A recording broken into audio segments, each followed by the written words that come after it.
Okay, hello everyone. We are ready to start the lantern year number 3. We are in the middle of a couple of things. I'm going to change the scene right now so that you can follow me along. That should be, yeah, that looks correct. I have a lot of stuff here on the table. I need to I don't wanna remove the stuff, the resources and these kind of things without you seeing it. So usually I just leave it on the table. I have a board game table, so I can just close it up so that you can see everything that is happening. So here you see I have Scribe right here, and I have a couple more things. We already did the settlement events and all the preparations. I believe we already did the innovation. I think it was even Symposium that we got last. I think we got quite lucky there. Sadly, I didn't manage to create the overlay that will show the innovations that we have. That is something that I have pending to do sometime soon. But you should be able to see the locations that I have on the left. Population, death count, even the endeavors and that kind of thing. So you have a lot of information there on the screen that, is basically to make things easy. I forgot the dice there in the middle of the screen. Now I took it out. But so yeah, we are in Lantern Year 3. I haven't decided what to do, but probably I will go back into hunting the Crimson Crocodile. So for the prologue, of course, it was Crimson Crocodile. After the prologue, we went for Crimson level 1. Then as soon as we could, we went for the Smoke Singers. And now we're in Lantern Year 3, trying to figure out, should I go for Smoke Singers or should I go for Crimson Crocodile? To be fair, the fight with the Smoke Singers was a bit more tricky. So maybe that is something that I should not do right now again, especially given that we're going to be fighting the Butcher. So we want to have a certain level of, safety to go into the first Butcher fight. It's always a question. Do you send the good survivors to the first Butcher fight? Do you send like 4 randos that you just create for this fight? I don't really know. We don't know. We will play it by ear, step by step. But yeah, for now, apologize me, pardon me for having to get everything here out of the table. I should have done that before, but I didn't, and here we are, all together in this mess. So, in the meantime, maybe I can show a little bit of cool stuff that I have. This is my Smoke Singers box. I have a box for each monster, and they're really, really cool. I did a little bit of, this is a prototype. I think I'm happy with it. It could be a little bit better, but I think I'm happy enough with it.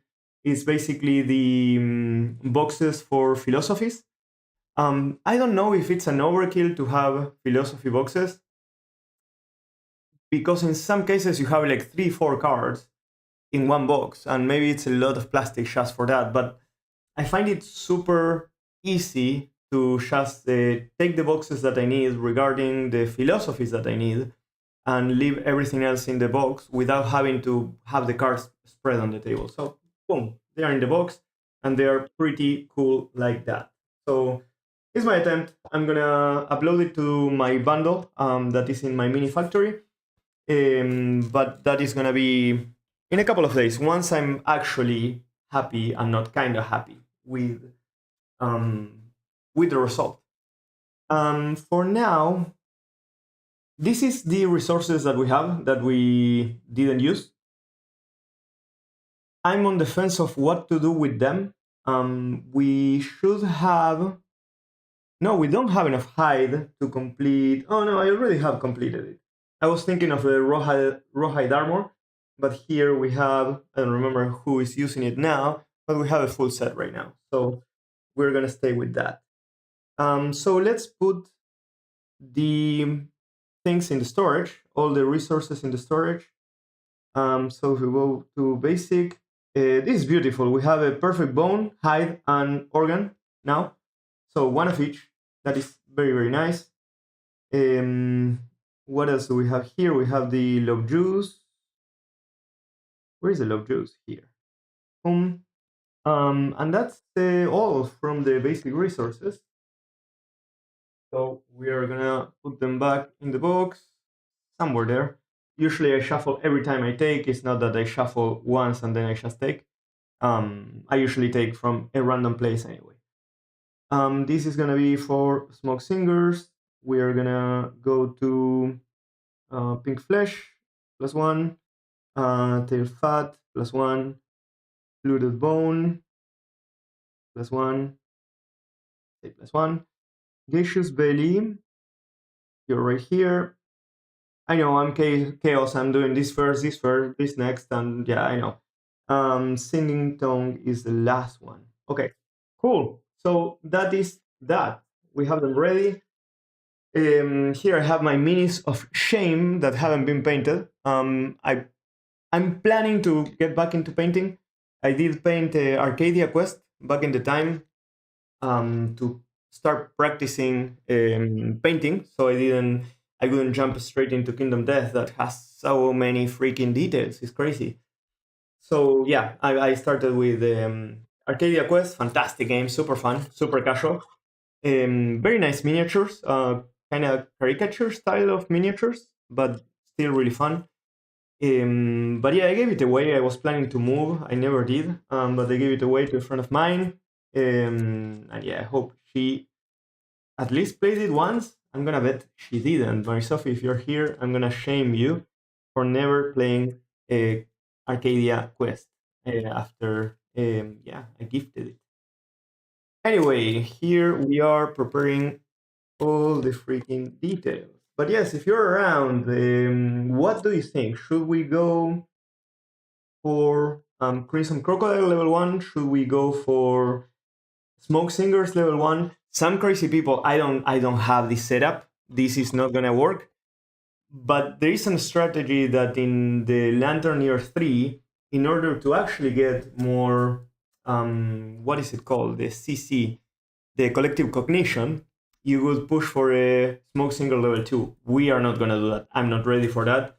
It's a really cool idea, but no, it's not possible. Not right now. Okay, here we have these songs. Here we have this another song and another song. We should have more bloody hands. Here they are. And then we need to divide the type of AI cards into A and V. So yeah, I usually leave everything ready for the next time. So it's quite quick to the whole setup for the next fight is quite quick. We will see if that is the case with the Crimson Crocodile. That is a lot of A-level cards. I didn't remember that we used that many. But okay, so we have the songs and the AI cards. And we are missing a couple here, more S cards. We're gonna put them here in the back.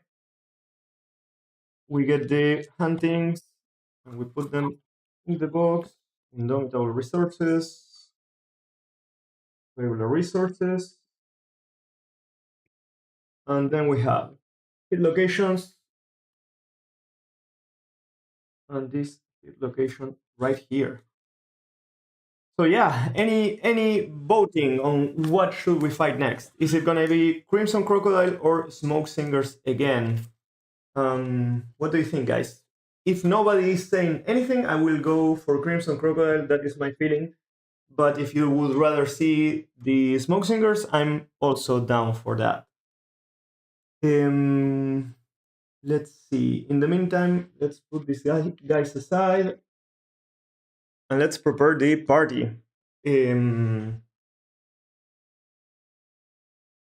So I'm pretty sure we're gonna go with the same party that we had before. It was a good setup. Oh, do we have anyone that should have gotten there's a lot of people that should have philosophies. No, not a lot, actually, a couple that should have philosophies that I didn't realize. Let's change this to go for, where is it? Where are you? Hunted Speed. Lucy already has one. Now Ursa should get one. Should have she should have had one before, but we didn't do it. Something really cool in the future. I'm so looking forward for this. I'm gonna get up to show you. But finally, something came in the mail. It was long in the waiting, but now we have Gatherism right here. So I'm really excited to put it in the campaign. It's a tier 2 philosophy, so we still have a lot of time. I think it's Collective Cognition 13 that the philosophies of tier 2 enter the picture. But I'm super excited. It looks really cool. It has some kind of role-playing aspects to it even. You kind of have to decide what type of terrain you think is considered a plant. So it's something that you decide together, and the book says it in this way. It compares it to the event of the dream, where you have to decide if the dream was good or not with the group. So it's really cool. I really like the idea. Anyway, too much talking. Let's get Ursa a philosophy. And she's getting Lanternism. Cool. I don't think I have seen Lanternism yet. So let's search for it. Bring me some Lanternism. There we go.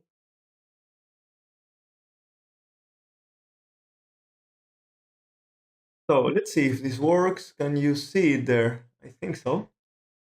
Cool, cool. So we're gonna add it in the meantime in Scribe.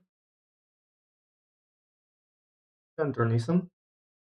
There we go. And let's see what Lanternism has to say. Let's prepare a die because we're gonna need it. And yes, we have photoaxis.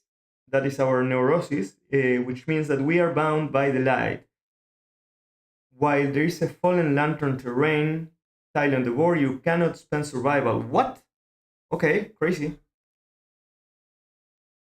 And let's see. First, we need to look at the art because it's beautiful. As always, everything related to Kingdom Death, the art is amazing. Look at that. That is creepy. This is Hideo Kojima kind of shit. What is the name of this game? I don't even remember. But yeah, looks like it. Anyway, Lanternism. Luminous bodies. The lantern light casts long, strange shadows form from your world onto the stone-faced ground. The boundary of light and shadow hardens, splitting the world in two. Whoa. The illuminated surfaces of settlement life and the hallowed plains of survivors' faces, bathed in lantern light, rise in stark relief to the darkness. Staring into the life-deafening light, your vision swims with elusive shapes. We gain 1 Lumi and we roll 1d10. Oh, that rolled away. The rules here, if it doesn't roll on the screen, it doesn't count. Sometimes I get a critical and I'm like, fuck, I wanted that to roll on the right place. That is a 2. So, a calm washes over you as you hold the lantern. The pallid warmth against your skin creates a feeling of certainty. Your vision swirls with the shapes of gnashing fangs and crushing limbs, omens that chill you. You gather more lanterns to keep you warm. Gain Light Whisperer's knowledge. Whoa. Okay, and this is... we're gonna do it right away in Scribe. So this is the Light Whisperer.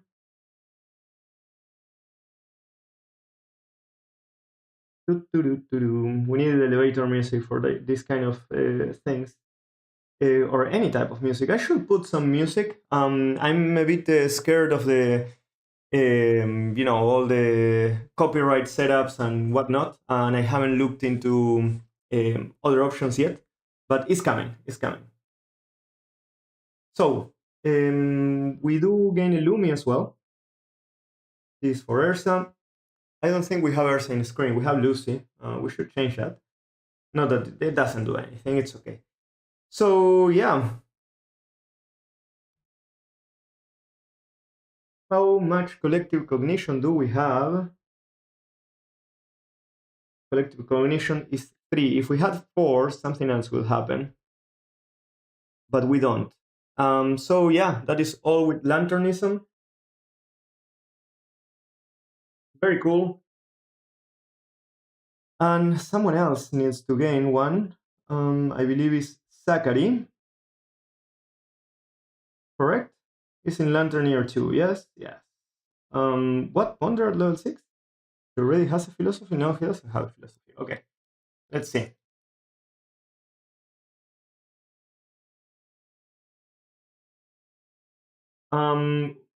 Deadism. This is another new philosophy for me. Yes, I know I didn't play a lot with the people of the Lantern. So here we are. Deadism. Whoa. This Dark Souls. You are already dead. Yeah, I know.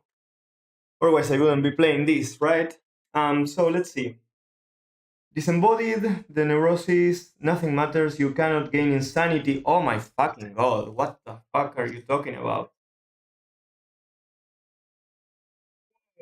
The art. This is so beautiful. Hope it looks, it can be seen, maybe not so well, but yeah, the art of this game. Actually, it makes it way more dramatic in screen because of how the light reflects on it. It's not as dramatic in the book. I think not for me at least. But yeah, there is tier 1. You are dead, and this is the land of the dead. Is this the land of your eternal respire, or a prison of the damned? Gain 1 Lumi. Oops, that is survival. There we go. And roll 1d10. Let's see what we got. That is a 9. Is it visible? Yes, it's visible, so it counts. If the screen doesn't show it, it doesn't count. We remove it, as we have said before. So, if you are dead, what is this body you inhabit? You grip the edge of a giant stone face. Feel its rough surface. Scratch your skin. Feel its weight burn through your straining muscles. With a victory cry, you flip it into its smug nose. Gain +1 Lumi and 1 strength. Okay, that's not terrible actually. Did we say +1 Lumi? Let's go back. +1 Lumi and +1 strength. That is beautiful. 2 strength and a survivor this early on is actually really good.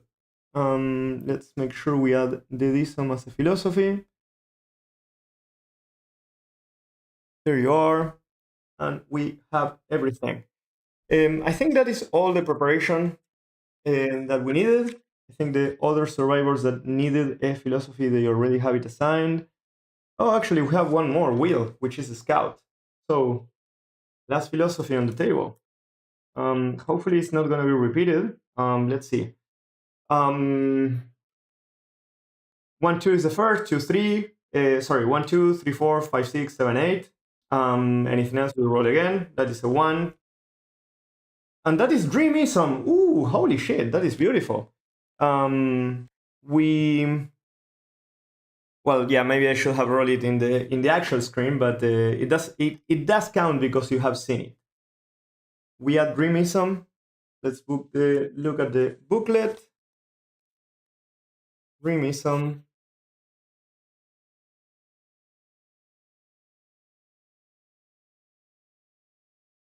Who or what is the Dreamkeeper? Sleepless neurosis. You cannot sleep soundly unless you are at the feet of the Dreamkeeper, bathed in the snores of the dreamers it holds aloft. You cannot gain survival during hunt or showdown. Fuck you. It's philosophies are amazing. I love them. Sometimes they are so punishing with the what is it called, with the neurosis.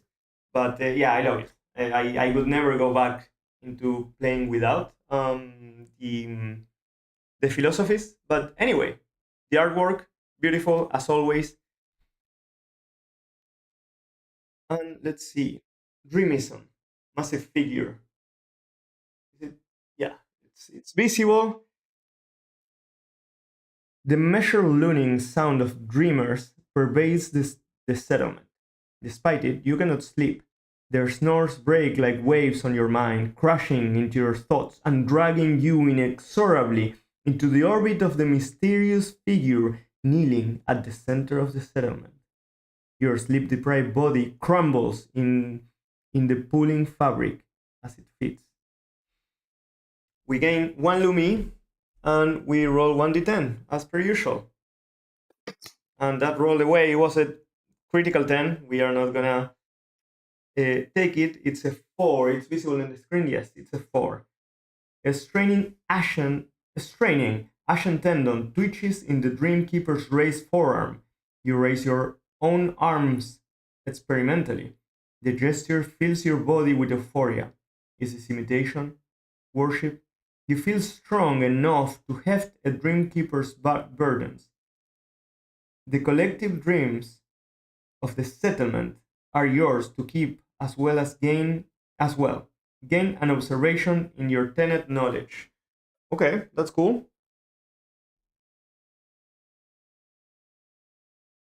Death Poet. That's crazy. I'm gonna have to. Usually, I play with the knowledge deck. I think if I prepare the deck right now, we are gonna take forever. So eventually, I will go into Scribe and get all this information by myself.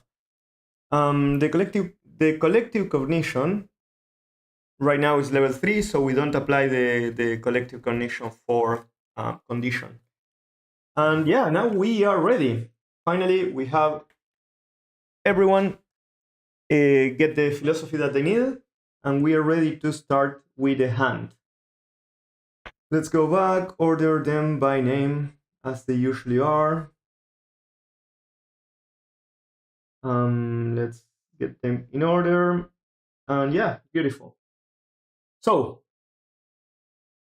last 1 minute to decide together if we're gonna go for Crimson Crocodile or Smoke Singers. If I'm ready on the setup and we haven't decided, I'm gonna go for Smoke Singer. So you know, so everyone knows. I need to remove these guys. They were.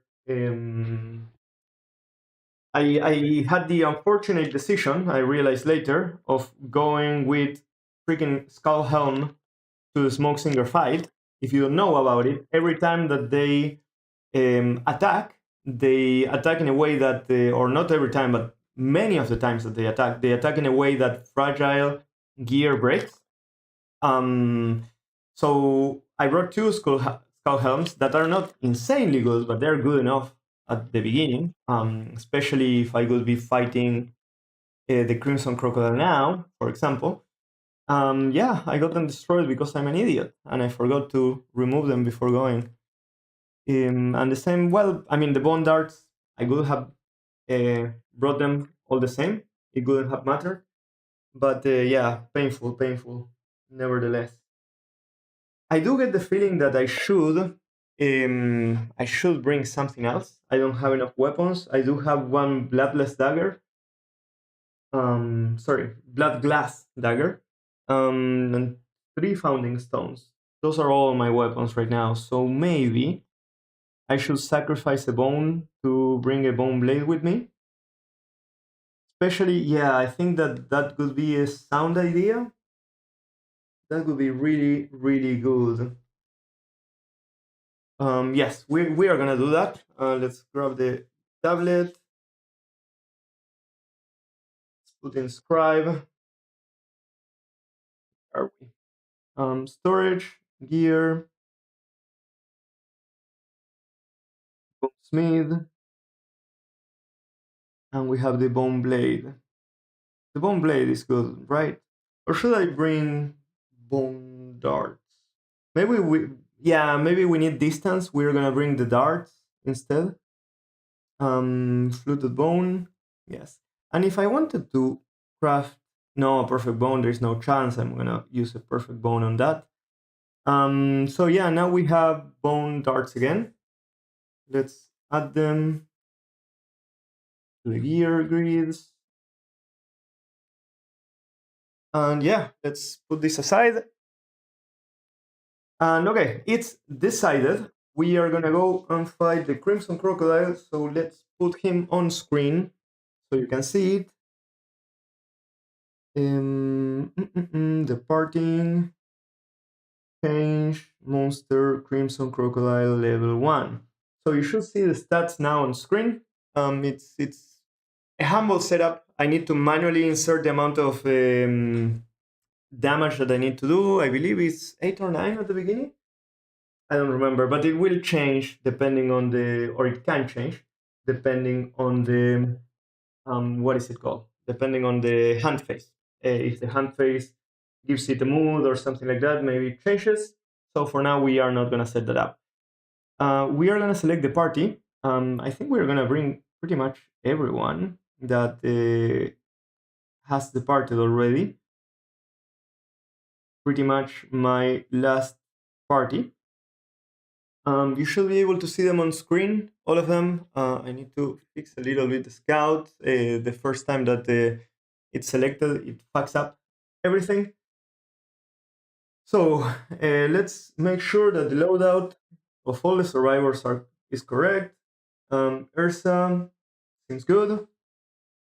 Lucy is correct.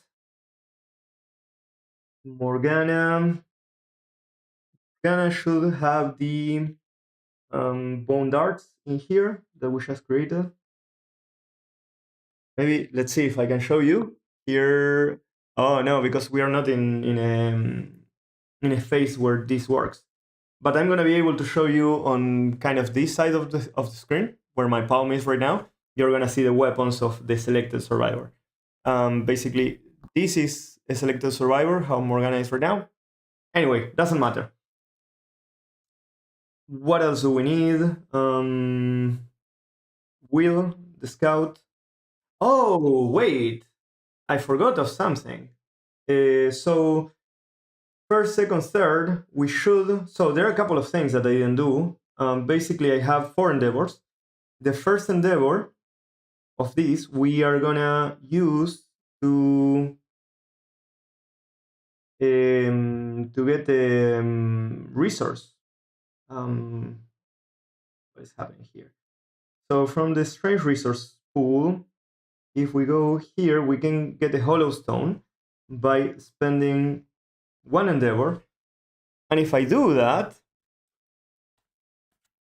now in the outskirts, I believe we can craft the. Oh, I need an organ too. Do we have an organ that I am willing to sacrifice? Storage, gear, the outskirts. What are you called? The stone face cloak. There we are. Flat vein. I think I'm gonna sacrifice a gaseous veil instead. Yes. I'm not gonna think too much. We're gonna go for that, and we are gonna get the first stone face from the outskirts. So that is fantastic. Outskirts, stone face cloak.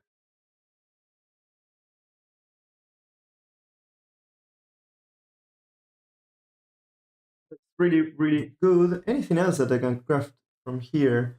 The blood pack. What is that? 1 hide and 1 perfect organ. But the hide that I have, what is it? Pale flesh. And what does it do? This is the blood pack. Let's go to it. It's taking way too long. I don't know if you like this kind of setup. I like it. I do really enjoy this part of the game. Where is the blood pack? Here. So, during the aftermath, if another survivor died from bleeding tokens, archive this, roll 1d10 on a 7+, they live. There's a high chance of dying But what is the cost? There is a high chance with the Crimson Crocodile of death by what do you call? Oops, don't go away. Death by blood tokens, but I don't think it's worth a perfect organ given that I only have now only one, and I might need it later. So for now, we're gonna leave that away. Also, we need to archive it and then roll, which means that we might archive it for nothing. These survivors can die, and I have no problem. Any, yeah, basically the, what do you call it? The survivor is not as valuable. A regular survivor is not as valuable as a perfect organ, not right now. So we're gonna leave it at that. Okay, then let's equip this to the scout. Loadout. Outskirts. And yeah, I think we are ready to start the hunt phase then. We are gonna, the part that should be, it did not do it automatically in the screen. I'm gonna refresh the overlay.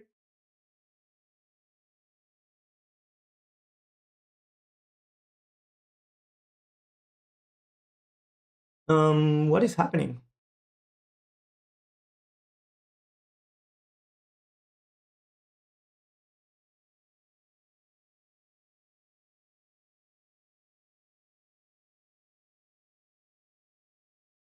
Okay, there seems to be a bug in my overlay. With this setup, what you should see is the hunt phase right now, but you're not able to see it. I don't know why. I'm gonna disconnect the overlay and reconnect it and see if that helps. And otherwise, we're gonna move on without the overlay, or with the overlay, but without the hunt phase.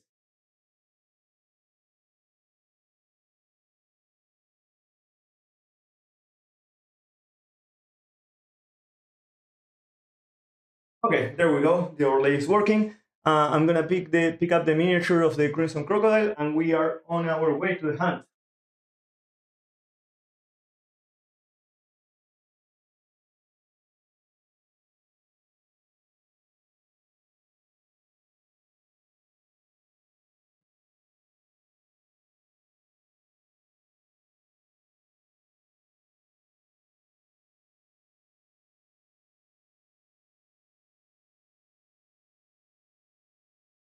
Here we are, another miniature of shame.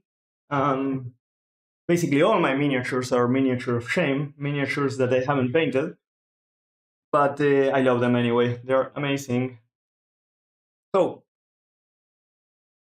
let's see. Let's prepare the hunt board. I like to do it with all the shenanigans, all the bells and whistles. So I put the hunt board every time. I put the survivors and the cards, and I just like it that way. I really enjoy it. I don't know why. We have the basic hunt events here. I hope dust monitors, yeah, monitors could be a thing now. These are herb gathering and mineral gathering, which we don't have. These are the terrains, disorders, fighting arts, terrain. We're gonna bring them out because we're gonna use them eventually.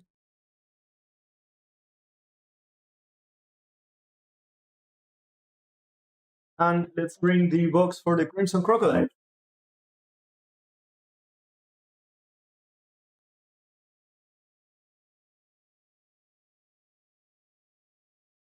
That is a freaking chunky box. The boxes for the core game and even the first expansions, they were like this. This was a big one. Like maybe this was the Phoenix that has a freaking ton sheet of cards. This is the minimum for Gambler's Chest. It's crazy the amount of cards that they come. And it's really cool, but every single monster has so many mechanics and so many cards, and you get the coagulated hit locations with the Crimson, you get the what are they called? The songs with the and the overtune. Is it called the overtunes? With the smoke singers. It's very very cool. But it's like, look at the amount of cards. It's insane. Uh, I'm thinking about doing a new design for this where I can split into sections. So inside the box itself, I have sections for resources and stuff like that. But I cannot come up with a smart enough design that I like and that I think it could be actually more valuable than this.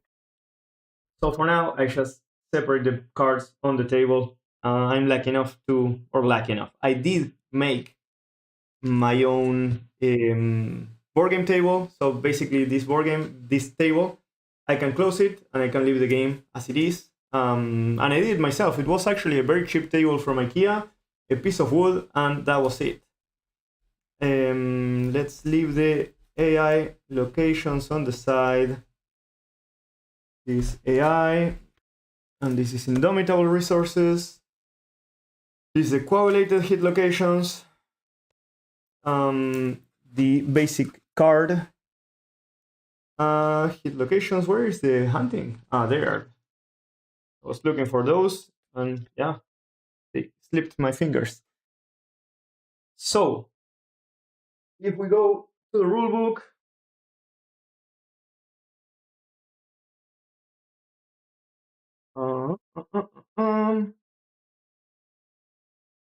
here the last page I had open was the emotional breakdown. Anyway, here we are. We have an event here and here. The Crimson Crocodile is going to stay here.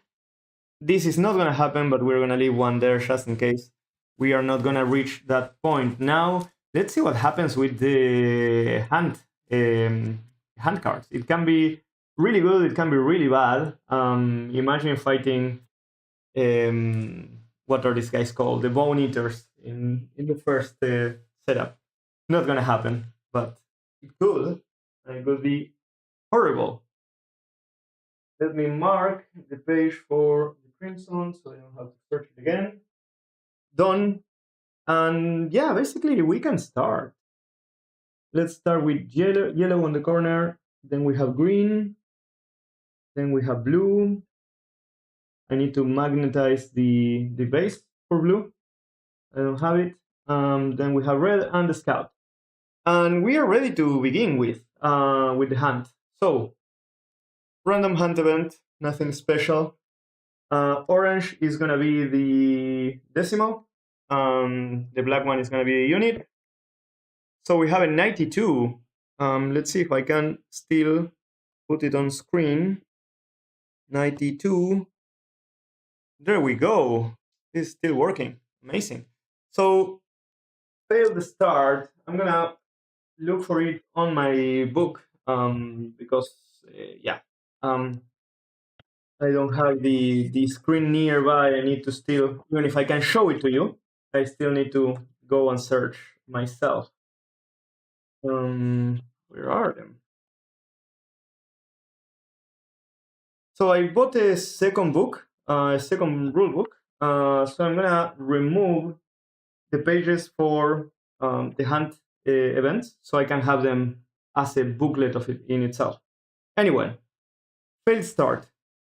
The survivors find the tattered remains of 4 humans, clad in loincloths and clutching stone shards. They bear the distinct marks of white lion claws. Each survivor suffers 1 brain event damage and gains 1 founding stone starting gear. What? What? We get 4 founding stones? Is that the case? Yeah, that is amazing. So no, sorry, 5. And this shouldn't be limited by the amount that there are card representations, as per Adam Potts clarifications. So we get all the freaking founding stones, which is insane. get them. I have never seen this ever in my life to get this amount of founding stones in one go. So survivors. If we go to storage, gear, starting gear, founding stones, 7. No, sorry, 8, because the scout also gets 1. But of course, everyone gets 1.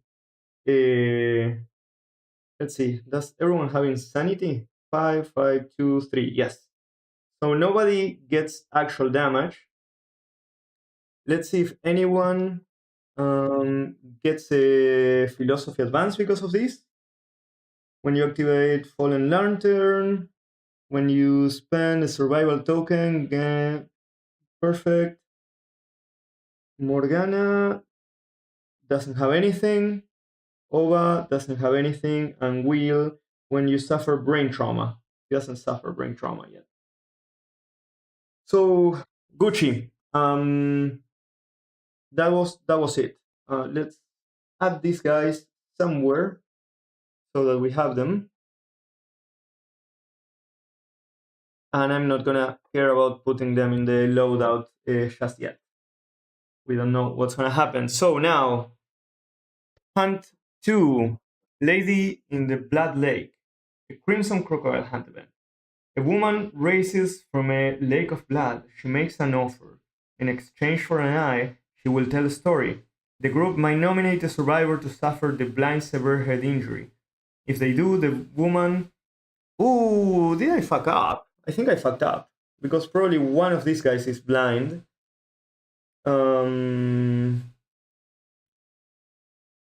Well, it's Will. We don't care about Will being blind. But the question is if this is what I got the last time. Anyway, she makes an offer in exchange for an eye. She will tell a story. The group might nominate a survivor to suffer the blind severe head injury. If they do, the woman definitely plucks the eye out of the socket, punctuated by the crunch of gristle. She now mumbles the tale of brave people who defeated the Story Eater. As the survivors listen, their blood pressure accelerates. Survivors with enabling token. If the hand reader is not deaf, they might spend 1 survivor to memorize the story. The story is not told. We're gonna go with the story is not told because we already have the inner lantern. We got it in this way. So we're gonna go with the random hunt event. 56. Let's change it here. 50. 1, 2, 3, 4, 5, 6. There we go. Death monster. Where did I leave the book?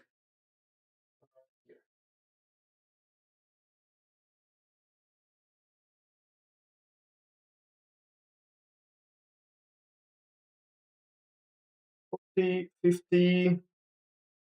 56. Dead monster. The survivors find a decomposed monster corpse. It's too rotten to yield any resources. If any survivor has 3+ understanding, I don't think we do. Nobody has any understanding whatsoever. Blah blah blah. If no survivor has 3+ understanding, is the starving survivors feast on the rotting corpse, immediately losing control of the twisting guts. Each survivor loses 1 survival and cannot consume for the rest of the lantern year. Fuck you! Basically, fuck you. Again, each survivors losing 1 survival. Manage the party survivors. Survival for everyone, -1. Done. So yeah, that is that. Now we have the last hunt event, which is also going to be a random hunt event. We go, throw. It's a 52. The angle of the camera is not always great, but you can believe me that it's a 52. We put it on the screen for you guys. Let's see what we've got. 52. Mud flies. Tiny, persistent insects swarm the survivors, flying into their ears and nostrils. The bugs buzz meaningly in their heads, growing louder as they nest. Each survivors roll 1d10. Oh, no. I'm scared. Okay, let's start one by one. Ursa. Oops, that was off camera. That's a freaking 2. You dive into a near marsh to flush out these disgusting insects. It works, but now you're constantly distracted by the tiny bug corpses you occasionally hack up. Gain -1 evasion token. Beautiful. Oh, she has 3 evasion anyway. So now she has 2. So now we go for Lucy. Lucy is a 6. The buzzing immediately stops and the flies apart. Their rejection makes you feel strangely despondent. Game +1 insanity. That's funny. Then who is next? Is gonna be Morgana +1 insanity as well. Ova. That is a critical. Beautiful. Their eggs gestate incredibly quickly, and mud flies explode from your from your mouth. The experience is gruesome, but makes you feel alive. Suffer brain brain trauma. Um. Okay. Okay. That's not great. But we are gonna take it. So is this abilities and impairments? Let's see. Frenzy, frenzy, frenzy. Or is it disorder? It's a brain trauma. I don't remember where frenzy goes.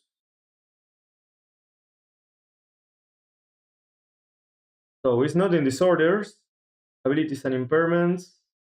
I don't think that is it either. EF frenzy, yes it is. So okay, 1D insanity for him. That's 1 insanity. Great.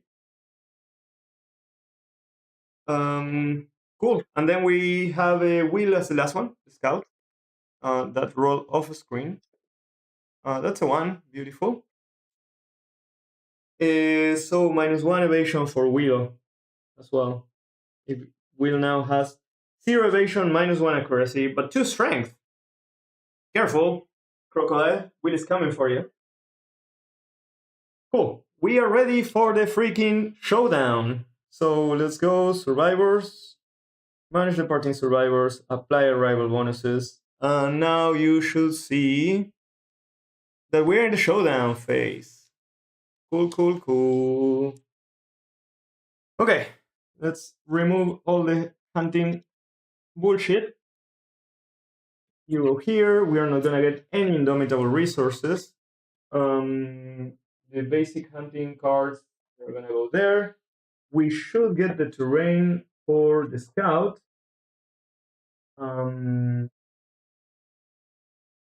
Interesting. How does the fallen lantern get into play? I didn't realize to get this. The lanternism. Do I need to add it now to the deck? Lanternism. No, it doesn't say that I need to add it to the deck. It also doesn't say that I shouldn't add it to the deck by itself. Lanternism. That is a neurosis. When a survivor dies on the showdown board, replace their miniature with the fallen lantern terrain tile. Okay. So it's not about this now.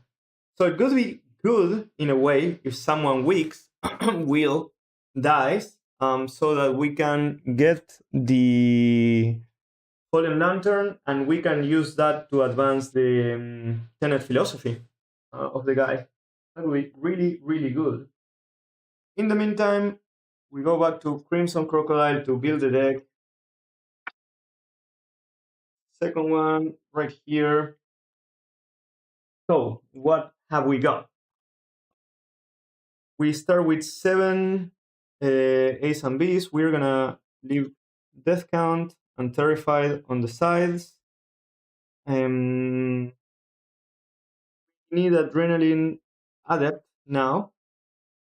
The monster is traveling throw when you will gain insanity from brain trauma. Okay, yeah.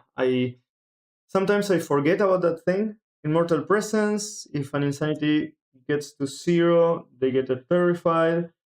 Enhanced flesh is right there. So we should be good with all of these. Blood King. These are legendary cards. They go back. We have A and B. So we need, these are all A's. We need 3 A's. 1, 2, 3. The rest go back to the deck.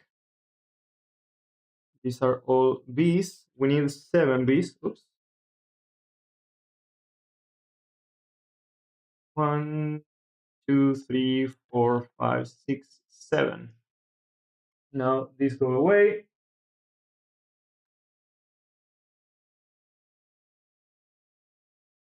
Perfect. I'm missing something? No, I'm not. So all of these, they create the deck. Don't ask me why I have post-it notes in the middle of the playing board. That's me in a nutshell. I have sticky notes everywhere, otherwise I don't function.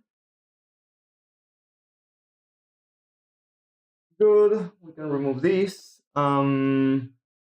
Anything else that I'm missing? I was thinking of something right now. Oh, terrain, of course.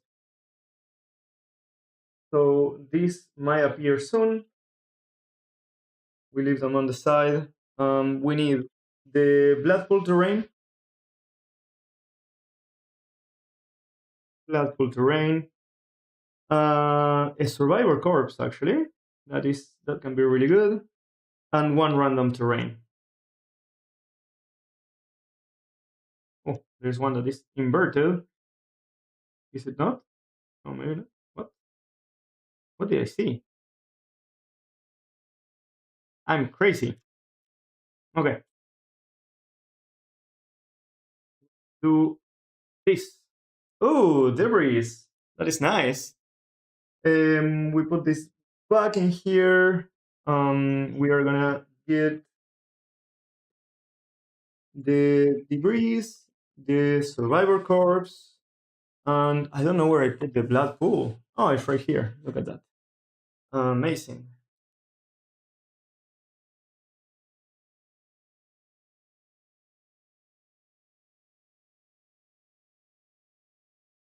Okay, so let's see. This guy goes here with you.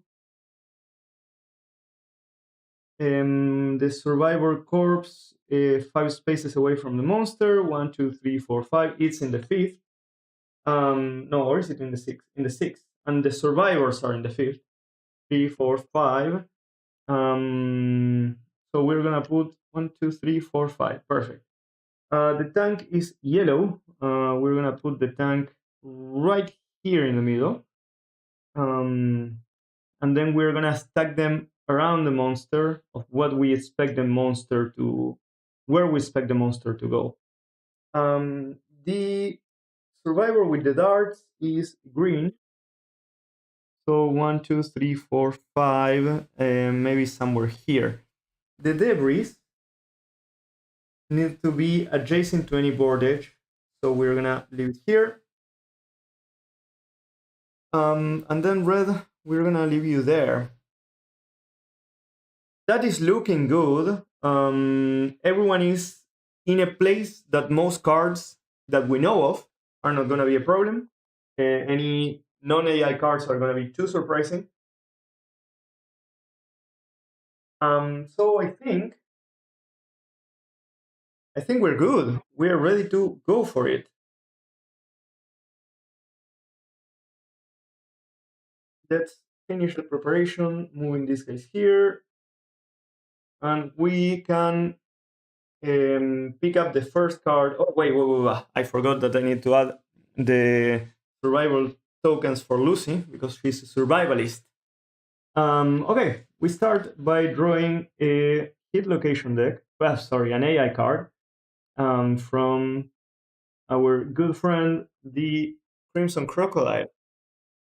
And that is looking bad. The monster snaps its massive yaw shut and emits a deep and guttural belly rumble that violently shakes the ground. All survivors not on terrain intimidate all targets. The monster leaps 3 spaces backward, pushing its massive chest into the ground as its fingers part, sending the roar into the stone faces. All targets roll 1d10. On a 4+, they are knocked down and suffer brain damage. On a 7+, the vibrations also shatter a random fragile gear. Fuck you, bitch! So 3 spaces back. That is already a big issue. Well, actually, no. We can use this opportunity to pick up terrain. But anyway, we're going to start with Ursa. That's a 10. Let's see if she has any fragile gear. No fragile gear. That's good. So she gets knocked down, loses 1 sanity, which is quite bad. Now we go with Lucy. Wow. Now we get all the criticals. Good, no fragile gear. As far as I know, no fragile gear. Now we need a 6 or less. Good. Morgana loses 1 sanity, but that is it. Ova is an 8, so also loses sanity. This is fucked up, bro. Like, give me a 1. Okay. And that's a 6. Luckily, for some crazy thing in the universe, none of them went terrified, which is a lot. It's really good that nobody is terrified. But all of them are knocked down, and none of them can. What do you say? Nobody can pick up the rest, encourage anyone. So basically, now is the monster again, right away. That was horrible. Whoa, this is bad again. Survivor that last suffered damage. Well, everyone suffered damage, right? Technically, I don't know. Does it count if it was brain damage? I do expect that it does because it's called brain damage. All of them did it. All of them lost sanity. So we are gonna select Lucy. If I just the monster is gonna go for her. Needs to only move 1 step. If adjacent, the monster's jaundiced eyes lock into yours. Its breathing quickering to match your own. Sinew groans as the monster jaws stretch impossibly wide, then snap shut in an instant. The pressure displays air rushes at you. You are knocked down and suffer brain damage.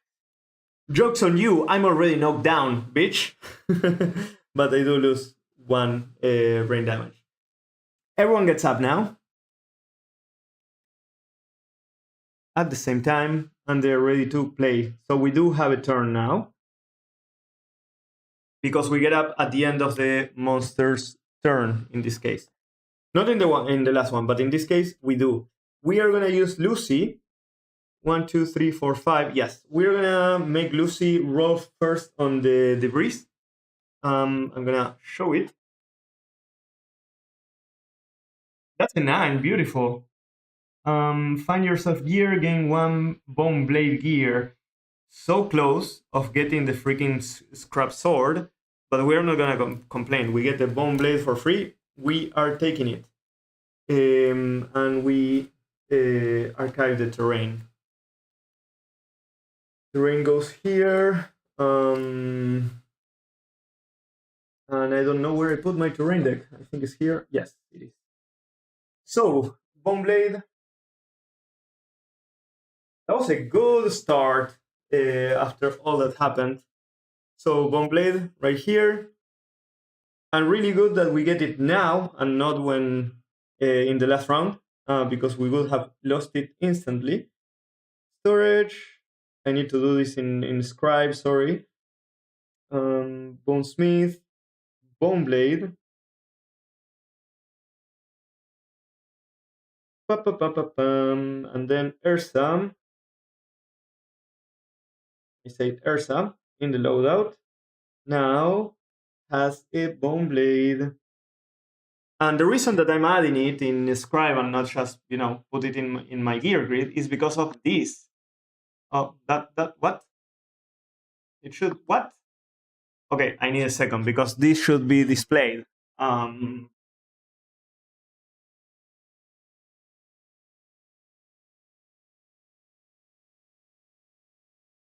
There we go. Now you see why I put it in Scribe, because you can see the Bone Blade on the left when I'm gonna use it. And you can see all the stats related to the monster. Oh, I forgot. The monster has 1, 2, 3, 4, 5, 6, 7, 8,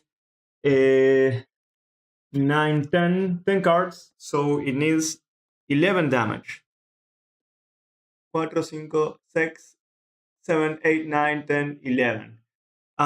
So you can see on the top as well that the damage that we need to do to the monster. So you have all the information that I have, I believe.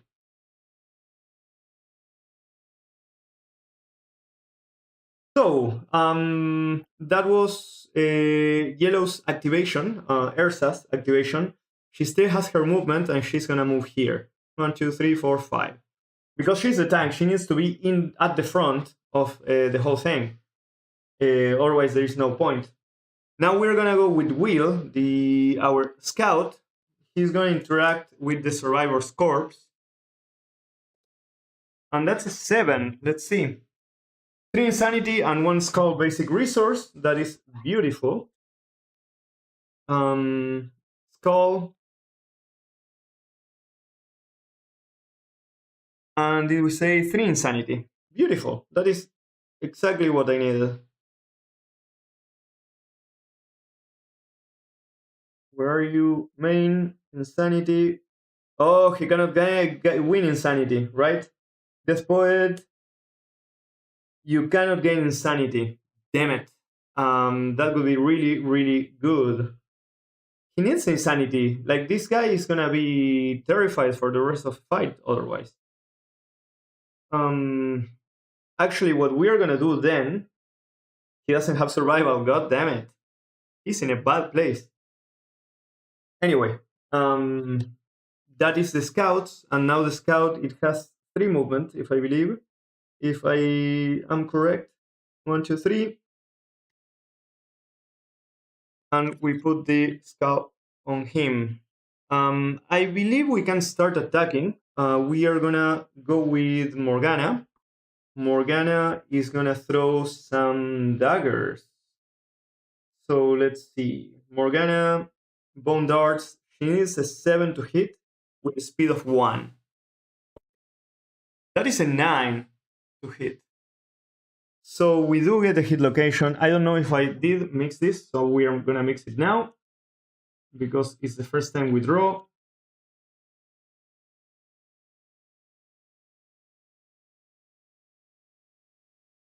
And we have the blushing twisting back. It's vasolidated, which means that it's gonna add enchanted flesh. But what do we need? Morgana needs a 2 to wound? How much strength does she have? That is crazy. Morgana has 3 strength. And, well, maybe more? No, Morgana should have 3. That's how does she have 3? That's crazy. There's something wrong here. She cannot have 3. It appears here that the loadout gives it +1, but it shouldn't. She doesn't have +1 in the loadout for strength, so she should have 2 strength. But still, that means she hits with 3, which is crazy. Fuck you. Fuck you. That's a 2. Fuck you. Fuck you too. Okay, failure. The monster play. Where is Morgana, by the way? Blue. 1, 2, 3, 4, 5, 6, 7. So she needed to move. She's gonna move here. Failure. The monster plated scabs grinned and cracked, spraying pungent ether. Bleeding wounds, patterned sizzle, erupting with fresh pain. All adjacent survivors suffer brain damage equal to the number of bleeding tokens. No bleeding tokens. Nobody has bleeding tokens. So yeah, joke's on you, monster. I also need to shuffle the enchanted flesh because I have not shuffle it. And you take from the bottom. So that goes on the top of the hit location deck. And that's that. That's where the turn ends. Now we are gonna go with Oba 1, 2, 3, 4, 5, because the only spot, if we put the card here, if we put the arrow to face in the same way as a monster, the only spot that we can damage, actually wound the monster from now, is if we do damage into this spot, which we can do only from here. And Oba is the only one that can make it. So we are gonna pick up Oba, go there, and let's see. Oba is gonna attack with the Founding Stone, of course, which means 3 dice right now because we have extra speed. That's a lot. And we hit. Let's see. Oba. We hit with a 7. It's not great, but it is what it is. We have a perfect hit. I don't think he has anything related to perfect hits. But yeah, we pick up the card. See, reflex. Fuck. Fuck, this is awful. That's a 9, so close. So close. He doesn't have luck.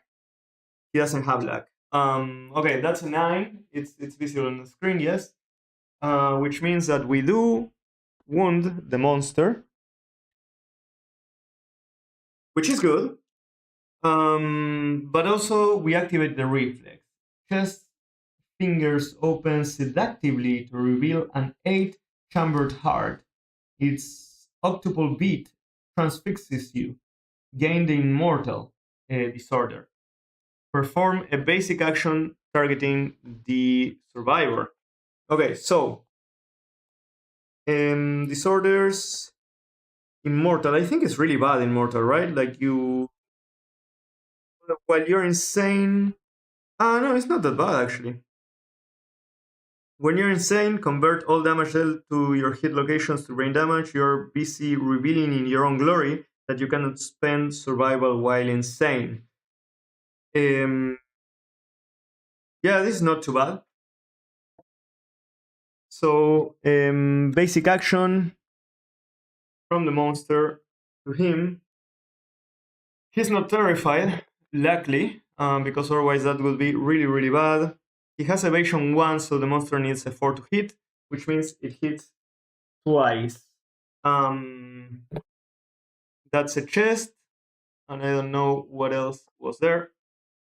Roll of camera, 2 to the chest with damage 2. That is absolutely horrifying.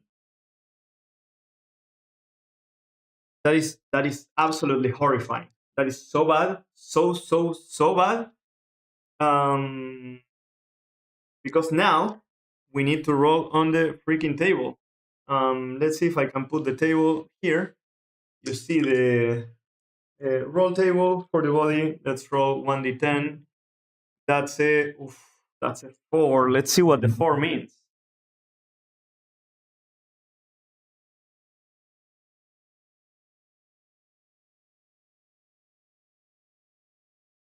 Gaping chest wound. Let's do it. Let's add it. It's not here. It's in severe injuries. Gaping chest wound. Suffer -1 permanent strength. This injury is permanent and can be recorded multiple times and gain 1 bleeding token. Okay. Let's remove that from the screen. Let's remove the dice. But at least we did 1 damage to it. That is a good start, at least, if nothing more. Now we got rid of the vasodilated hit location. And now green,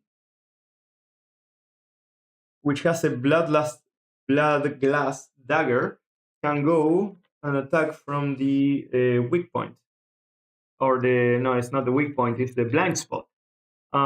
She attacks with 3 dice, I believe. Blood glass dagger, speed 3, hit on 6, so hit is on 5 now because we're in the blind spot. And that is only 1 hit. It's right here. I think it rolled a little bit of camera, but enough. Let's see if we can move this here without creating too much of shadow. There, so we can limit. I have a little piece of wood that should limit the rolls where they go, but if I put it too close, it will not display very well. Anyway, doesn't matter. That is 1 hit. So again, vasodilated hit location. Interesting. We're not gonna fail this. She needs we are attacking with Lucy, blood glass dagger, wounds with 2, because the weapon is the Hound 3, which is +3 strength until parry. That is a 7. Amazing. So that's another wound. And we move on. I believe everyone has acted already. Everyone has acted. So it's time for the monster to pick up an AI. Oh, it's a mood. We don't like this. The monster blood begins to superheat. When a survivor wounds a monster, they gain the priority target token and suffer the brain trauma. What? Okay, that's nuts. I think I need to attack with Oval again. And we need another. What? That is nuts. This never happened to me before. The monster can barely contain its light as the punch form leaks from its maw. While this is in play, the monster has -1 accuracy and +1 speed for each terrified survivor. There are no terrified survivors, but the mood still stands. That means there are 2 less cards in the deck. Let's see, do we pick up another mood? No. Oh, okay. 21,000 Newton byte. The survivor with most tokens.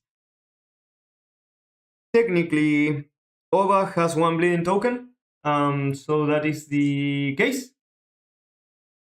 He's not deaf, he's not terrified, so he's safe in a way. The monster attacks with a speed 3, an accuracy of -1, so that is 4+ to hit, but also Ova has 1 evasion, so that is a 5+ to hit. And that's 2 hits. That is horrible. Oh, he should be also, let's see. Yeah, because he should be knocked down, but this doesn't matter for knockdown. The monster doesn't give a shit. That is the chest again, and now the hands, but it's only 1 damage. So the hands are okay, but for the chest, that is really, really bad. Because now we need to do, again, the roll for chest. And that's a 4 again. Can it be recorded multiple times? It can be recorded multiple times. So gaping chest wound again. So we have -2 strength with this guy, -1 in total. But he's alive. He's alive and well. Anything else? Nothing else. Now he gets up because he got knocked down before the monster's turn started. And He's gonna be the first to attack because we need him to absorb the frenzy. Let's see.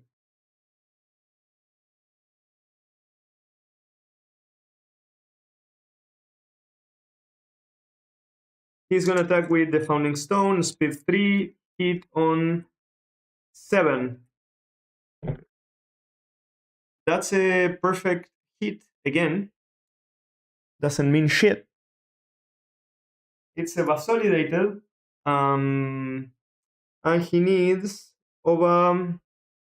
needs a 7 to wound, but I think it might be a 6. Yeah, it should be a 6. That's a 4. So on the failure, he's disarmed, which means that his weapon flies away. Where are they here? So his weapon is the Founding Stone. Luckily, he has 2. 1, 2, 3, 4, 5. It goes 5 spaces away. He's gonna try to attack again. He's gonna do the same thing. Let's see. Do we? Oh, I forgot to remove this. Sorry. That's a what he needed, a 7. So again, is 1 hit location. No reaction to this hit location. That is really good. And oh, that's a critical that rolled off a little bit of screen. It was a little bit, so it's gonna count because we need it to count. Couple of things that is gonna happen. First, we need to add 1 card because the mood gets discarded because he gets frenzy. But we do damage, so 1 wound. That is one thing. He gets frenzy again.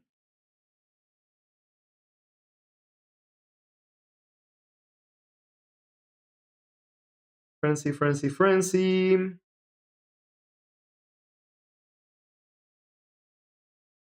It's not here. I'm gonna have to remember.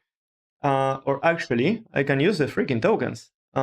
So here's one of the things that I'm designing. There are some that are really good on the on Thingiverse, but I'm trying to introduce everything related to you know, the Loomies, and I'm also trying to figure out if I'm gonna be able to add into this one the stuff for the Frog Dog. Anyway, so that is 2 speed, and I need 2 strength as well. Where is strength? Here. Okay. So he has a shit ton of tokens. Now, there's no way to get the token king from him. And because he gets frenzy, he also gets 1d5 insanity, which we're gonna roll. And that's 5 insanity. That's amazing. This is not what is it called here? 7. This is not the type of insanity. Let's see. The monster, when you will gain insanity from a brain trauma. This is not brain trauma, I think. Is it? Oh, it is. It is. It is brain trauma. So he doesn't gain the insanity. 1, 2, 3, 4, 5. Instead, he gets 1 damage to a random hit location. Please don't be the chest. Fuck you.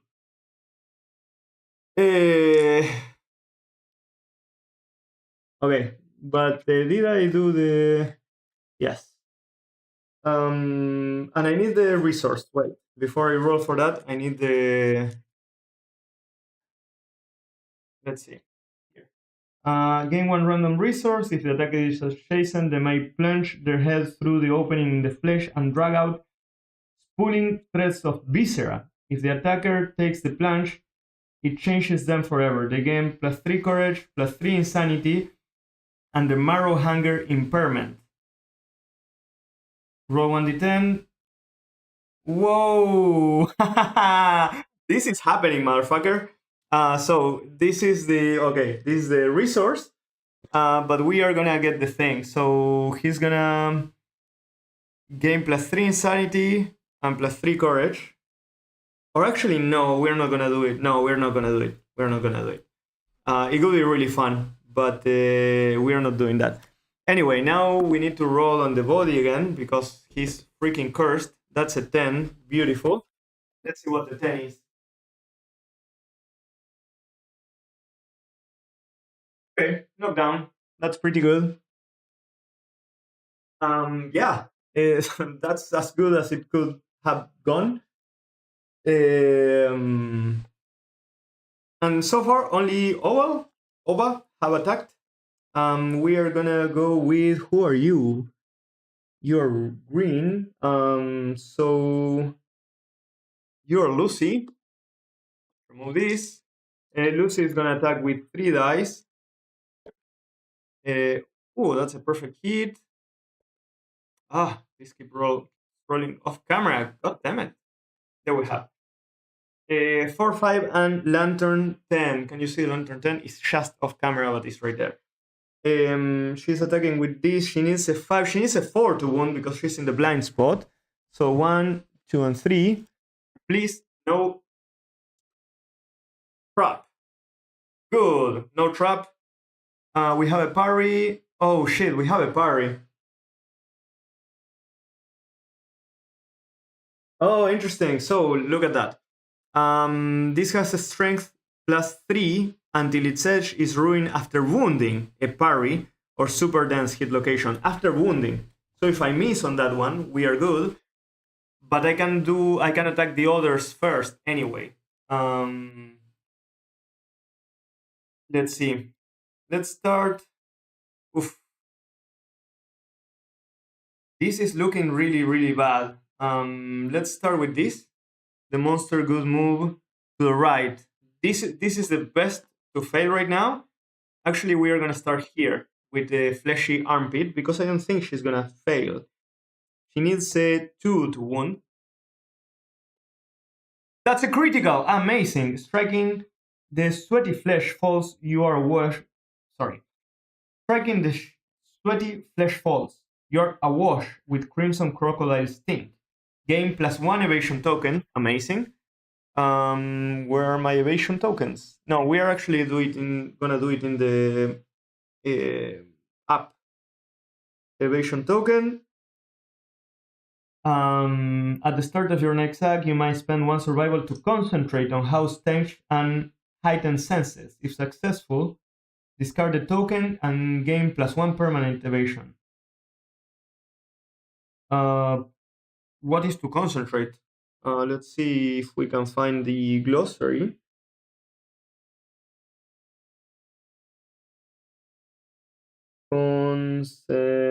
Oops. Come on. Concentrate. You need to focus your mind to perform extraordinary feats. At the start of your act, declare your intent to concentrate. Immediately end your act and attempt to concentrate until the start of your next act. To successfully concentrate, you cannot perform any kind of action, move for any reason, suffer knockdown, suffer any kind of damage, gain any bleeding tokens, or negative attribute tokens. Crazy, but we're gonna do it. Anyway, it doesn't matter. I'm gonna put it with her for now so that we remember, but we do wound. So we move a card to the wound stack, and we put this on her so I remember. Next one, we are gonna do the Vasolidated. That's a 5, which means we wound. And this is only... Oh, what did I do? Okay, this is not what I wanted to do, but this is perfect.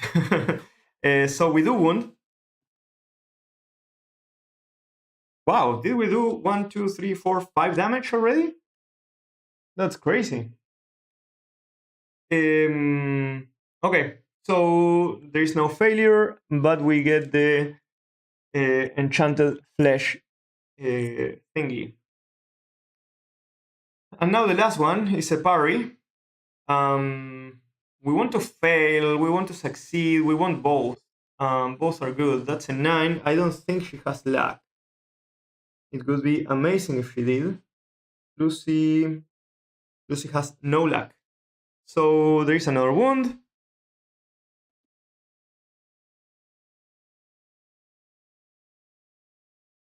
So the wound discarded. That's the end of the survivors. Someone is gonna encourage. Lucy is gonna try to encourage. Let's see.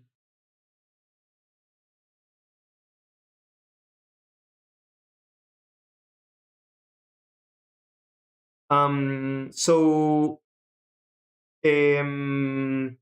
Lucy is gonna try to encourage, which means that she needs to roll 1d10, and of a 6+, she cannot use survival for someone else. But she can, so we're gonna use it. I'm gonna use the 2 tokens of her survival. Actually, only 1. No, we're gonna use the 2. That is good enough. Which means that, oh, she had perfect hit things. She has Desperate Strike. I didn't remember that. I'm gonna have to pay more attention to that because it's really, really important. Doesn't matter. And here, she's gonna end her turn. That's good. And she encouraged Ove. He already moved, but he's gonna stand up. Now it's gonna be Morgana with her 1 die. And that's a 3, she misses. And now the scout is gonna hide. And that's everything the scout does. Now it's the monster's turn again. We need to shuffle the hit location deck.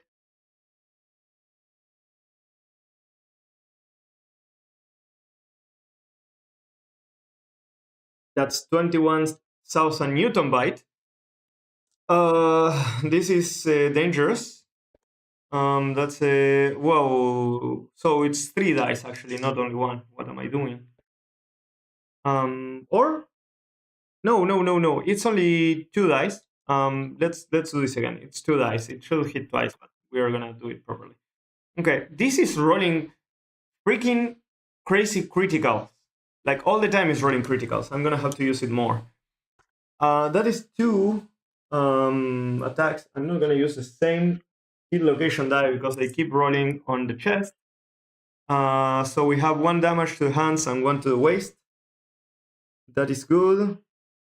He's gonna get knocked down,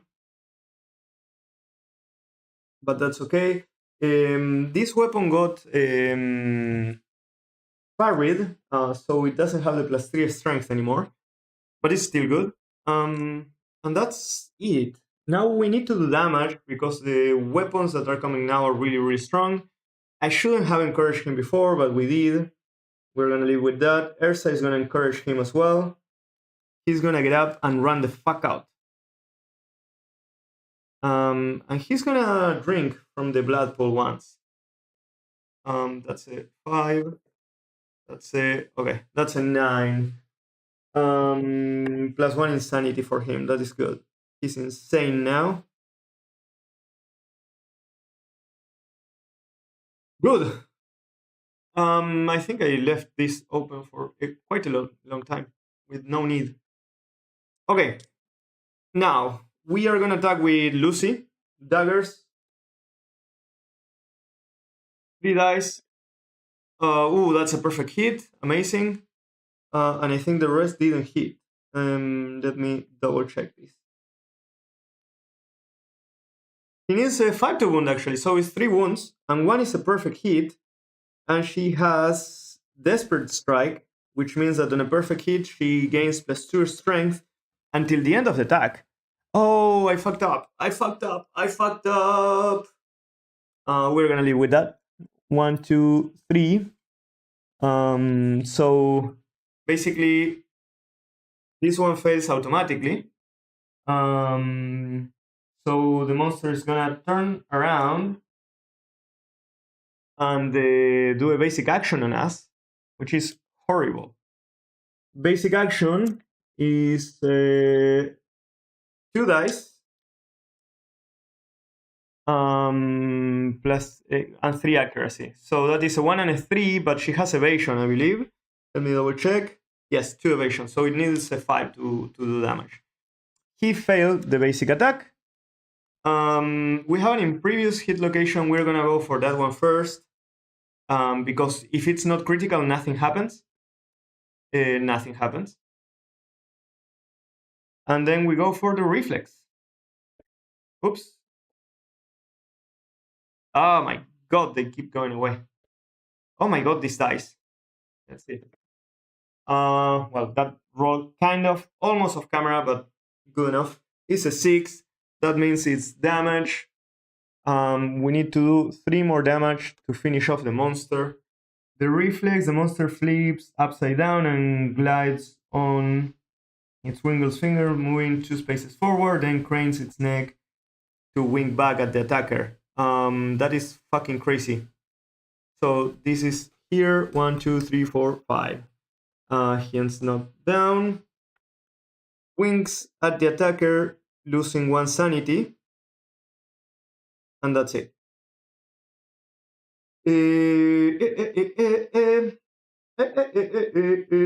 Now it's gonna be Ursa with the Bone Blade from the middle of it, the monster's butt. 2 dice. That's a perfect hit. I don't think a perfect hit matters for Ursa.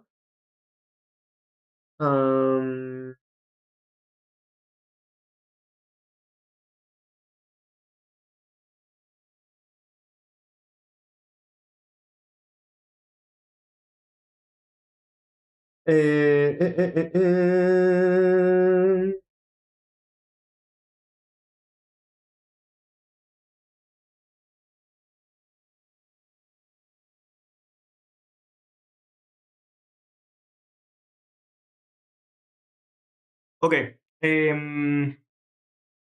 Sorry, I was checking if I had perfect hits. I do not. So hit location dex. Fuck. I guess it's the best monster to get the trap.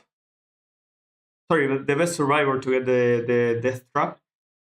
But basically, the attacker gets terrified. That is bad. On top of that, they gain death count. Anything else? The monster falls away from all survivors, then turns to face the attacker. 1, 2, 3, 4, 5, and turns to face the attacker. Okay, that is horrible. Now we mix the deck. I don't know if I have to mix the vasolidated hit locations. I think not. I need to double check in that rule to make sure that I'm doing it correctly. But it could sound strange to add it. I don't know. That would sound weird to me. But yeah, we're almost done with the fight anyway. We need to do 3 hits. If we do those 3 hits, the monster is dead.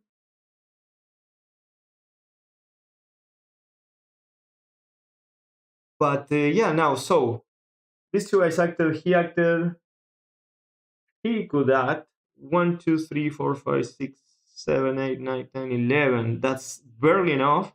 1, 2, 3, 4, 5. 1, 2, 3, 4, 5, 6. She's gonna attack. Oops. She is gonna attack with the Bone Dart. It's only 1 that she can get. Oh my god. So many of them are happening now. So many perfect hits. So many criticals. Anyway, come on. Can we have a critical now? Let's see. Oh my god, I asked for it. Is it visible? Oh my god, I need to push it like with the finger so that it's visible. It's a critical. We're gonna use it. Because I asked for it, and I cannot, you know, if I ask for something, I need to actually get it. If I don't accept it, I'm just mean with the universe or something. Your weapon grinds against the stone on the monster's back, restoring it. Gain +1 strength token and regain any of the weapon's lost home benefits. Well, it's a bone blade, so no, it doesn't count. But fuck, this is a super dense hit location, so it means that I break the freaking bone blade that I got. No, this is a bone dart, which means that I break the freaking bone darts. Okay, let's go with loadout, archive gear. I forgot that my beautiful this girl. Ah no, this one haven't finished yet. No, it's finishing now. And now the monster. Oof, this is crazy. No, wait. I need to terrified. Let's see. Terrified means I'm guardless. I'm gonna spend one survival to get what is it called? To do search, and then I will remove terrified from my gear, from my conditions, because otherwise it could be nuts. Now it's a monster turn, 21,000 Newton bite. Closest survivor is gonna be her. We're gonna do here. Now he goes for a roll with 2 dice. That's a 7 and a 4. Ursa has evasion 2, so it needs a 5. So that's a miss. And that's to the hands, 1 damage. We are not even gonna dodge because she's not in any sort of danger. Now she's gonna grab. She's gonna use Lucy is gonna use 1 survival to concentrate. And if she concentrates successfully, she's gonna gain +1 permanent evasion, which is amazing. For that, I guess that the monster needs to survive a whole round. Well, actually, not. Like, storytelling wise, it shouldn't need that. But she cannot do shit right now.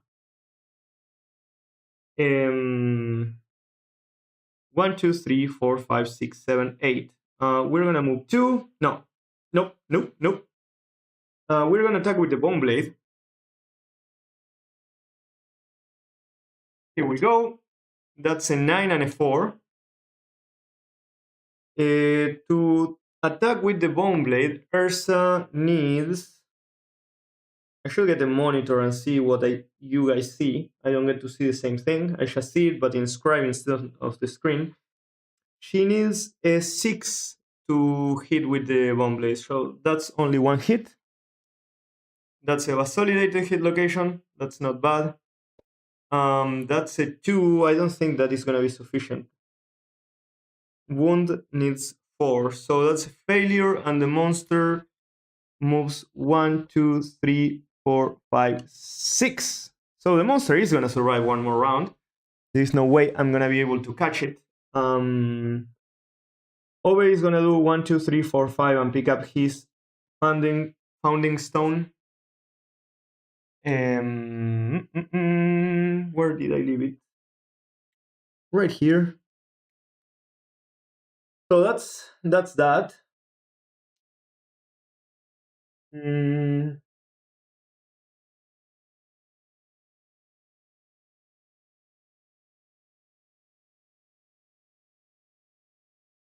Who else can do anything? I mean, we got so many founding stones that I'm tempted to do something crazy. Ursa already went, but she's gonna spend 1 survival to activate her knowledge light whisperer. She has a death token. I'm gonna reveal cards on top of a hit location deck equal to your number of death tokens and put them back in any order. And they're 1 on a drawn consume, I carry it and suffer the frenzy brain trauma. So I can reveal 1 hit location. And yeah, nobody's adjacent, but we could get a random resource just by throwing a founding stone, which sounds really, really good. So we are gonna do a random, let's see who can do it. Obra, Olu, whatever. he's gonna do it. So in storage, gear, starting gear, one less founding stone. We get an automatic critical on this, which means a random resource, a bone. That's really good. That is gonna go for him, and that's it. Which means one more wound. Maybe that wasn't the best, because it was really good to have that card on with us. Anyway, I don't give a shit. Who is next? We can move 2, 4, 5, but 1, 2, 3, 4, 5, 6, you don't reach. She is pondering or concentrating. So that's it. That's our turn. Now is the monster. There is no terrified. The closest survivor is this guy. Monster attacks with 2 die, hits with 5. That's a 4 and an 8, which means 1 hit. That's on the head. That's 2 damage on the head. It's not bad enough for it to be a problem. So we just do the damage to the head, and we are good. Yeah.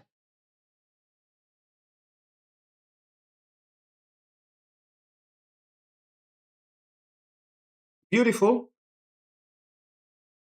Now she finally finished concentrating, so she loses the temporary evasion and gains the permanent evasion.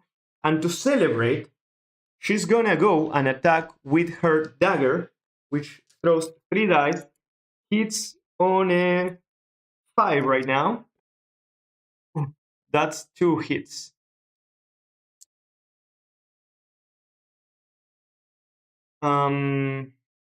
We're gonna go for that, of course, first. And I think, let's see, we are going with Lucy.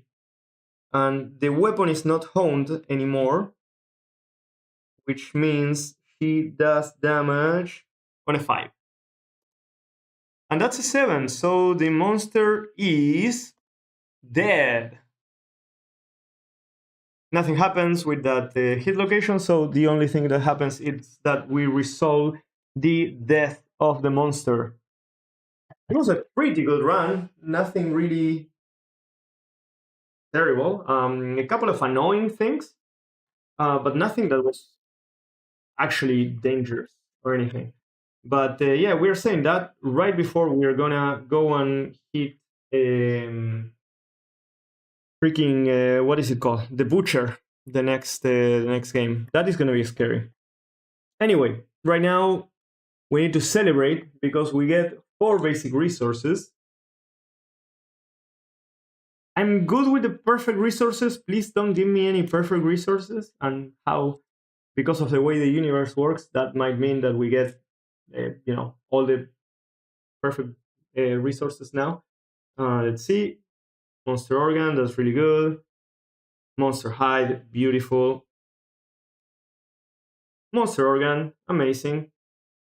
And Monster Bone, this is beautiful. This is a perfect combination to innovate. On top of this, in regards to basic resource, we got the skull that we got from the survivors, what they call the survivor's corpse terrain. And now we need the monster resources.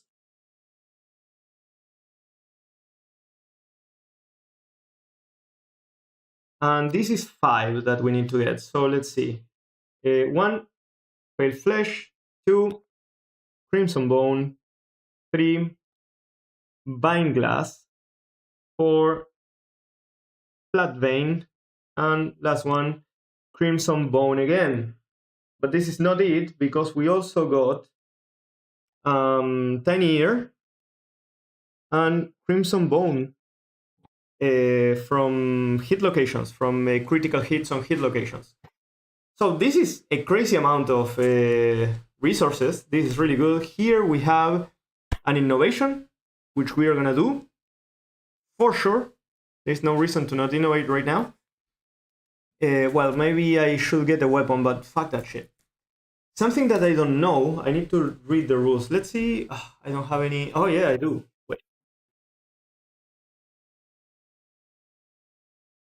Because the camera that you see at here, which you see this finger, this thumb side, now thumbs up, that is my phone. But I can use my partner's phone to search. Ooh, that's a close call. 3% battery. Do honed weapons recover kingdom death? No, honed weapons do not recover as there is a game mechanic from that allow them to repair the weapon. The term honed might be a misunderstanding as honed weapons are not a specific item in the game. Weapons are a resource. Um,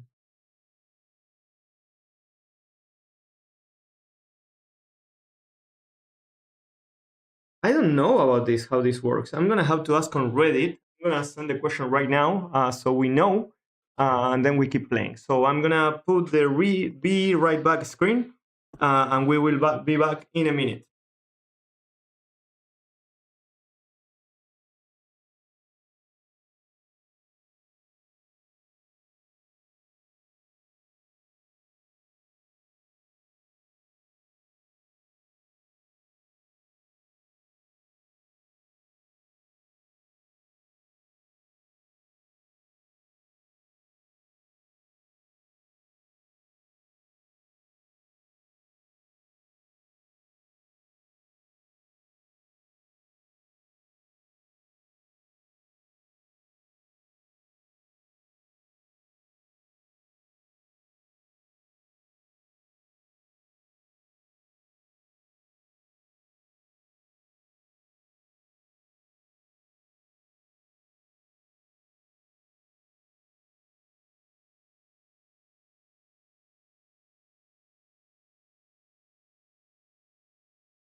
Okay, we are back. We just finished the Crimson Crocodile. We got a shit ton of resources, and we are ready to go through the flow of events.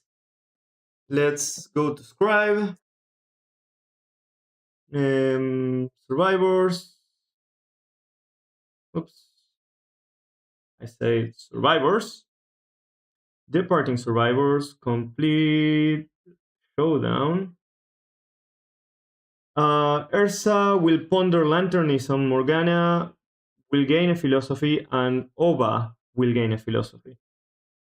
So we return and advance a year, but before anything happens related to that, we need to follow our beautiful and trusty system. So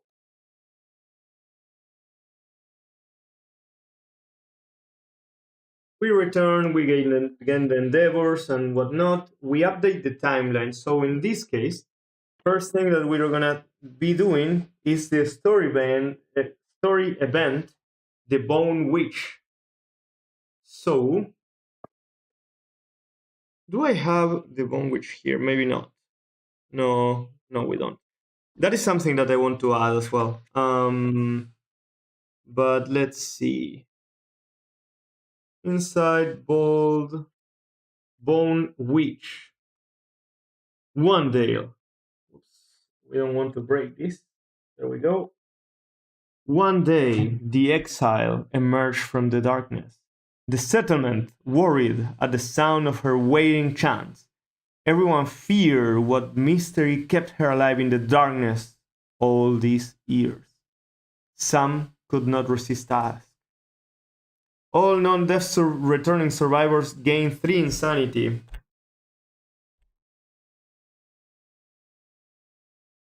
Uh, 1, 2, 3. Say 3.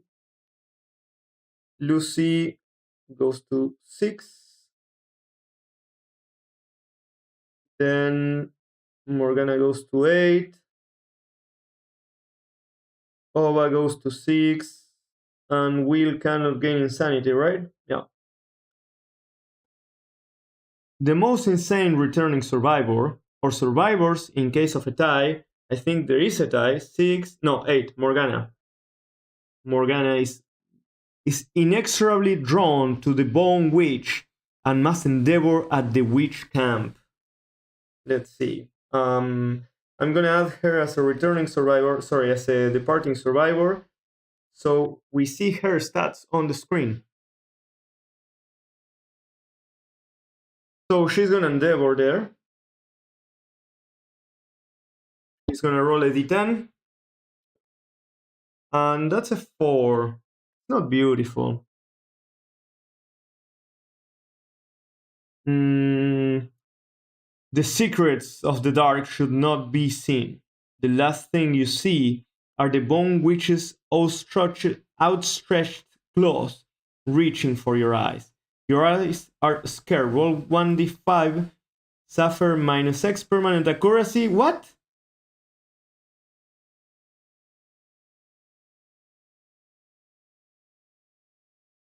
No, this is bullshit. We are gonna reroll, like she's as good as death. We're gonna reroll on the table. Change die. What? No, this is bullshit. No, I'm gonna shit. I'm gonna cheat on this. Wow, it roll away. Oh my god, it keeps rolling away. The game doesn't want me to cheat. So, the Bone Witch matters of the alluring embrace of the awaiting darkness.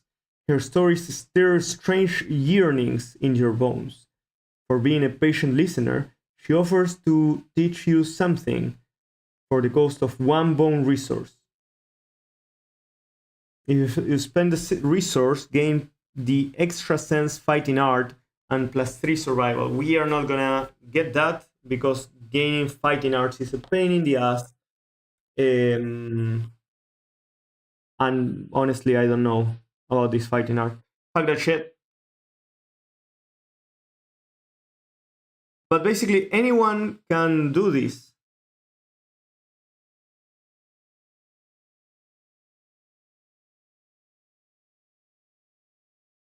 Otherwise, during the settlement phase, any survivor may endeavor in the witch camp if they choose. I mean, the Bone Witch whispers of the horrors and wonders she has seen, arming you with valuable wisdom, gain +2 insanity, +2 understanding, and the Bone Whisper's secret fighting art. No, we don't care about this. So that is gone. Now we need to get a random settlement event. That is going to be more interesting, hopefully.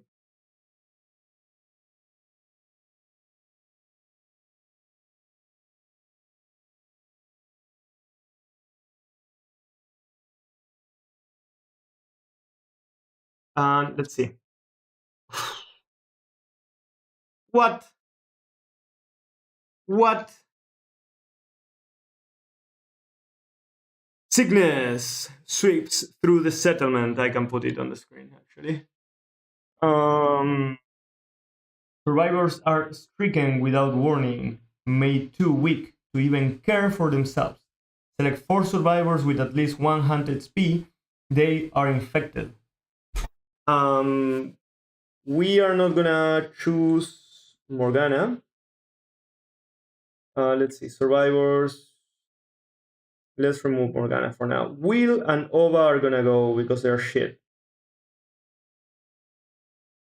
Are these the only ones? Zachary is not terrible, but he only has 2. So that's 3. And now I have to choose between one of the good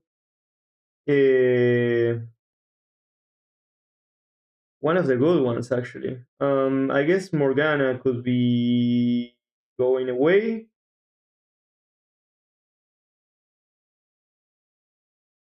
I think Morgana is gonna go.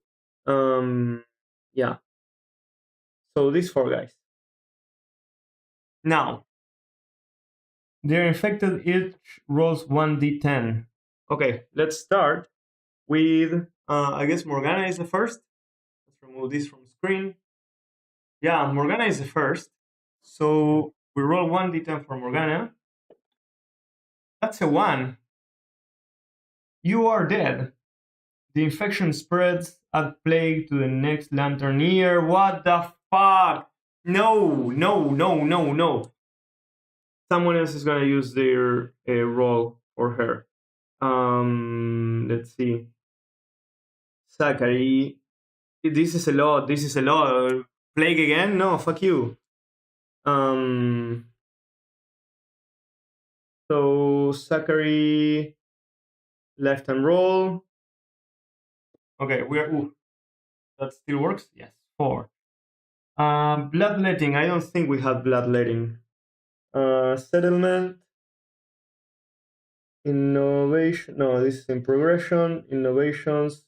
No, it's not even in the deck yet. Oops. So your body tries to fight the infection unless you receive treatment. You will die at the end of the settlement phase. No. What the fuck? So I'm gonna have 4 characters die right now. Okay, that's Morgana is gonna die. Unless you receive treatment. How do you see below? This treatment. Okay. And I need ammonia. Do I have ammonia? I don't have ammonia yet. Oof. That's a 2. No. That is for Ova. Ova is also gonna use his roll. I don't care about Ova dying. That I don't give a shit. But yes, we don't want plague again. That's an 8. So he might die as well. That's a 4. That is for Zachary. And the last one, that was a 7 off screen. A 4. So all of them need treatment. We will see what happens. I don't think I will give treatment to all of them. We got 2. We lost 2 lifetime rolls there. So Owa is gonna die. Owa, I will mark him as dead right now. Anyone else? Will,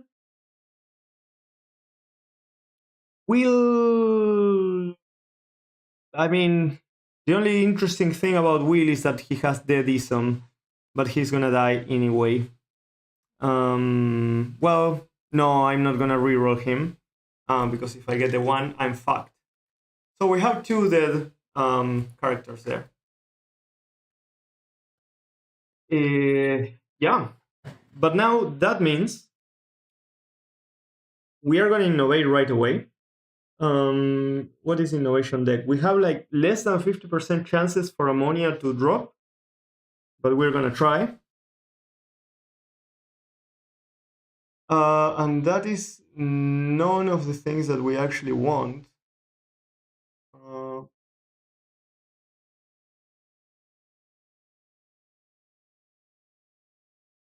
See, drums, family, forbidden dance, and shrine.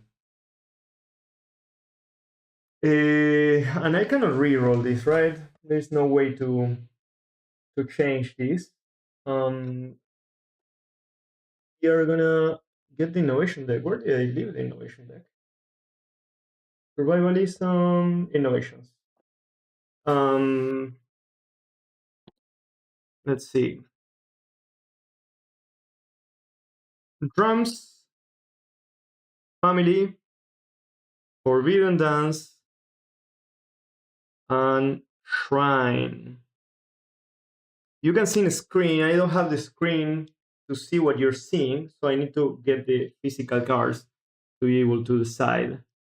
So let's see. Drums.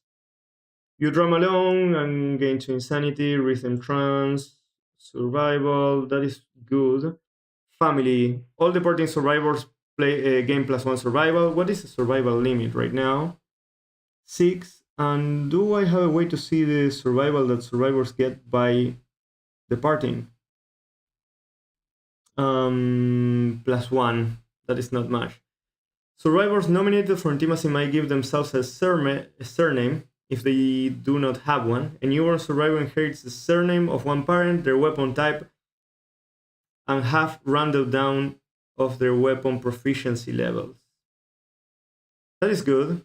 Shrine is really good. And Forbidden Dance.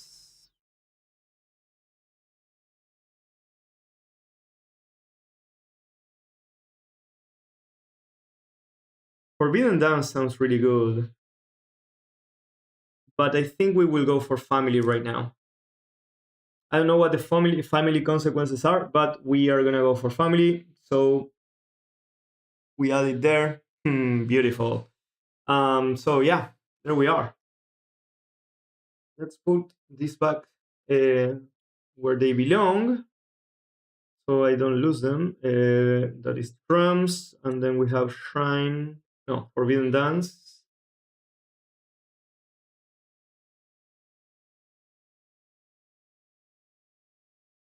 Forbidden dance, and then shrine. Oh, I believe my latest my latest 3D print is almost done. Shrine is last. Sculpture, shrine, yes.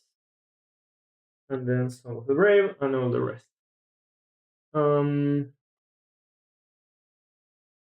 So as you know, I'm doing all these boxes, all different type of boxes. I'm doing one for the settlement locations now. And if that goes well, I'm going to adapt it in a way that is also going to use the settlement events, or actually, like, it should fit the settlement events, or a different one that will fit the settlement events. Sorry, too many misspoke things. Anyway, that is all that we are going to do for now. I'm going to remove these 3 because this is innovation. I need to remove 1 endeavor as well because of that. But that's where the story of today ends. We are going to leave all the resources on the side. We're going to decide what to do with them next week. Probably, I'm thinking maybe I will play on Tuesday evening, but I don't know yet. Let's see if my print is ready, because if it's ready, I would like to show it, actually.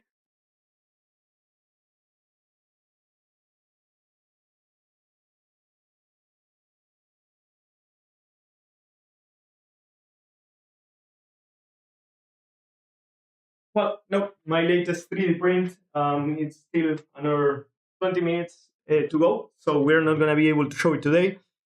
Actually, we need to kill Morgana and Zachary before I forget. This is going to be really, really sad. Morgana, dead, confirm. Zachary, dead. Yeah, that was a lot of death. 4 survivors to die in one Lanternier over a freaking plague because I don't have ammonia. That is so freaking bad, but it is what it is. We know what type of game we're playing. This is Kingdom Death. Welcome to Kingdom Death. Yeah, I will see you soon, guys. Thank you so much for watching and see you around.